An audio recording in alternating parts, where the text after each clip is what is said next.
Hello there, and welcome to the Artificers Guild. I am for anyone interested in Valve's upcoming TCG, Artifact.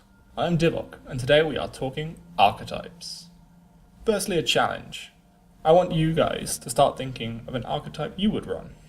It can be borrowed from other games, be they card games or not, and let us know in the comments below.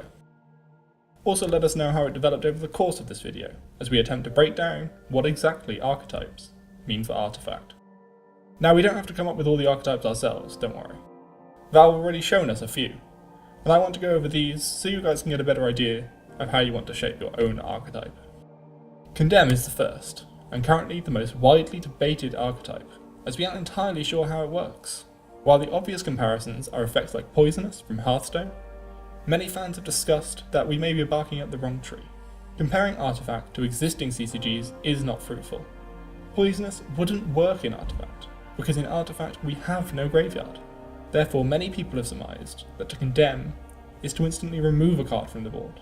For heroes, this would mean getting put back into the deck, ready to be drawn when the hero has had time to respawn. For other cards, they would simply get removed from the game altogether. While this is popular theory, that I will not entirely disagree with, I believe is actually a combination of the two. The definition of the word condemn is to sentence someone to a particular punishment. The word I would like to highlight here is sentence. This would imply that you're not carrying out the deed straight away. For example, when a judge condemns a convict, they don't personally take them to their jail cell at that moment. No, this happens once the proceedings have been properly finished. I believe condemn will work similarly in Artifact. When you condemn a card, it will survive until the combat phase has been completed. After that, the card will be removed from the board. So condemn is a removal archetype, similar to poison, but also extending to spell and item cards. But this is not the only archetype currently revealed. Retaliate is the next. Retaliate would usually suggest that you are returning an attack. If you were to partake in banter and insult one of your friends, if they were witty enough, they would retaliate with an insult of their own. However, this cannot be true of combat in Artifact. In Artifact, you insult each other simultaneously. Luckily, we don't have to scratch our heads too much about this one, as there are already a number of screenshots confirming what Retaliate actually does. Legion Commander's ability, Moment of Courage, is a continuous effect of Retaliate 2. Thanks to the UI showing what damage will be dealt when the combat round goes ahead, we can see this effect in its full glory. A creep sitting opposite Legion Commander displays a red -8 next to their health, meaning they will take 8 damage in this combat phase. However, Legion Commander only has 6 attack. We can thus confirm that Retaliate will add the modifier to your attack during combat. When this is calculated, we don't know exactly, but Valve have to keep some secrets, don't they? Rapid deployment seems to be akin to charge from the likes of Hearthstone, although while it has this same flavour, it plays out very differently. As I said before, Artifact simply isn't comparable to existing CCGs. Rapid deployment will come into effect after your hero dies. Usually the death of a hero, they would be forced to spend some time respawning, just as heroes do in Dota 2.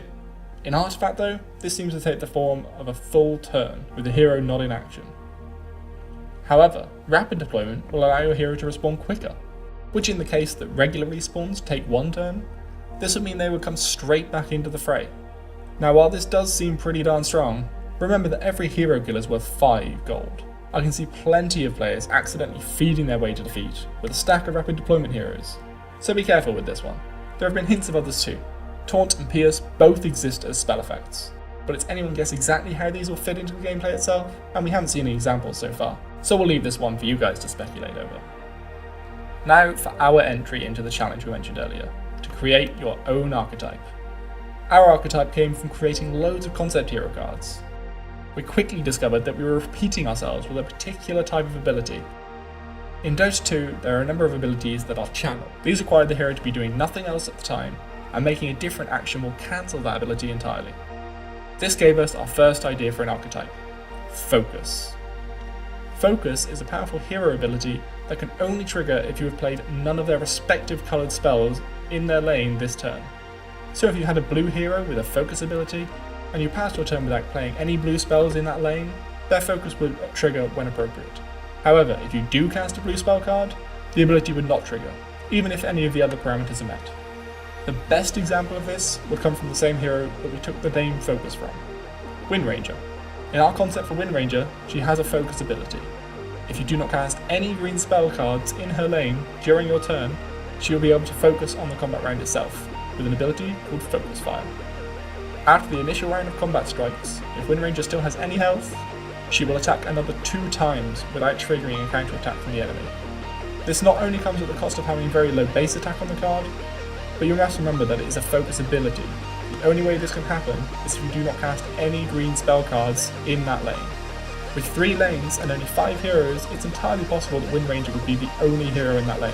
So in order to trigger her focus ability, you would have to use no spells at all. Some abilities in Dota 2, especially passive ones, can be extremely complex. It seems to me that in most cases where a hero in Dota 2 had a passive, Valve have tried to incorporate that into their card ability, the exception so far being Axe.